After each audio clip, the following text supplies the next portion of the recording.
Hey Tressa, have you noticed it's been snowing a lot here lately? Haha, yes, and just like everyone else, I've just about had enough. Well, you're not the only one. City Hall is also hoping that we're done with all this white stuff too. Somerville Neighborhood News Director Regan takes a look at how the city is handling and paying for all this snow. It's been snowing in Somerville. In fact, as of February 24th, total snowfall for the greater Boston area had topped 56 inches. That's 45% above average already, and March hasn't even started. Last year, March Madness included an additional 20 inches of snow. The season's been very long. We haven't had a lot of heavy storms, except we've had a lot of small storms that all together add up. And the more storms you have, the more costly it becomes for the taxpayers. Just how costly? There's $650,000 budgeted for the past 3 years. The cost the past 3 years have been well over $1 million, and the cost this year will be over $1 million. Right this second, we're probably about, accurately, we're probably about $750,000 in the red right this second. And 2 storms have hit since that interview. That means Somerville has spent well over $1.3 million already. The Highway Department has 39 employees, 5 supervisors, and 61 pieces of equipment. Buildings and Grounds has another 50 employees and more machinery. Their salaries are all covered by the regular budget. But I think everybody forgets that we have 36-hour snowstorms, we have 24-hour snowstorms. We have a lot of Saturday and Sunday minor events this year. Sunday events are much more expensive. The last snow event we had, the internal Department of Public Works salaries were in the vicinity of $60,000. We also have to bring in private contractors on the biggest storms. The city also uses a lot of salt. As of mid-February, it had 1,400 tons valued at $57,000. Because of the salt shortage that's in effect right this second, they're bringing in salt from Maine, they're bringing in salt from the western part of the United States. So there is a severe salt shortage. As you know, New York's probably out of it, and Massachusetts is close behind. From 1981 to 2010, the average annual snowfall for the greater Boston area was 45.4 inches. But last year, 63.4 inches fell, and this year looks like it might be even more. The city's done a good job of keeping the streets clean so far this winter, but that service doesn't come for free. It's cost over $1 million already, and we're only in the middle of February. What will the rest of winter bring? We'll be watching. Reporting for Somerville Neighborhood News, I'm Jane Regan.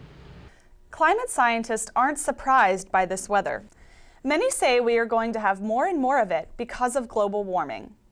To learn more about that, we invited Marla Marcum from the Better Future Project into our studio. Marla, thanks a lot for making your way through all this snow and joining us here in the studio. Now, you're from Better Future Project, and I invited you here partly because this kind of snow is hopefully not part of our better future. Can you tell me a little bit about yourself and about the place you work? Yes, thanks, Jane. I'm glad to be here. A Better Future Project is an organization that essentially exists to try to help build a grassroots movement to stop the climate crisis, which is a really big goal. But we know that winters like this, while big snows have been common in New England for a long time, we know that the extreme winter weather events haven't been. So we're working with people to try to build a movement to build that better future that is a little bit more predictable in the winter and all year round. And I know that you're connected somehow with 350.org, which is an organization that is doing a lot of work on climate change. That's right. 350.org is an international organization, and they do most of their work sort of from a distance and by leading and encouraging people to get involved. And we're one of the organizations that is really doing a lot of work on the ground. 350 Massachusetts is the volunteer network of Better Future Project. Okay, great. So now let's talk about snow. I've been looking at the amount of snowfall here in Somerville and in Massachusetts, and it's been quite high this year already. Last year was also high. Then I thought, like, as you said, well, we always have big snowfalls, but I looked around, I did some reading, and I also have been listening to the news, and a lot of people are associating climate change and global warming with the snowfall. Can you clarify that or talk about that a little bit? Yeah, so it can be a little confusing, especially when you think of the words global warming, but we're talking about an average global temperature rise, which means that the air on average is warmer, and warmer air holds more moisture. And so more moisture in a snow event means we're going to get a lot more snow. And so we know that you can't point to any one weather event and say that one was caused by climate change or that one was caused by climate change. But we know that the models predict that that extreme weather events will happen with climate change and that they'll happen more often. Speaking of climate change and extreme weather, I also have been following what's happening in England, where I have a lot of friends, and they're associating the massive flooding and huge amounts of rain with the melting of the ice cap. What's that about? Yeah, that's right. So both the melting of the glaciers in Greenland, but also the sea ice cap in the Arctic means that if there's open water, then more evaporation can happen, and so then the clouds are going to have more moisture in them again, and they're going to dump it all somewhere. And it sounds like maybe they're dumping it. It's getting dumped in Britain. Yeah, and here I think in the form of Yes. snow, and a few other places down south. So climate change, global warming, these are all such gigantic terms, and they seem so monolithic. And we're here in Somerville and other communities that watch Somerville Neighborhood News.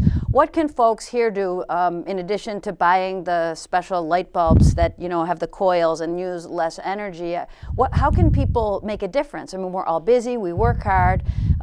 What do you wish that your neighbors and your friends would be doing? So I know that sometimes when we think about climate change, you look at the problem and it seems so huge that no one person imagines how they could possibly do anything about it.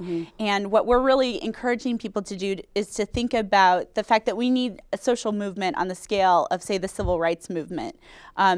To bring people together to push for real system level change so that we can change the way we produce and use energy in our communities. And so no one individual has to feel like, oh, I have to figure out a way to get myself totally off fossil fuels. We need to shift the systems.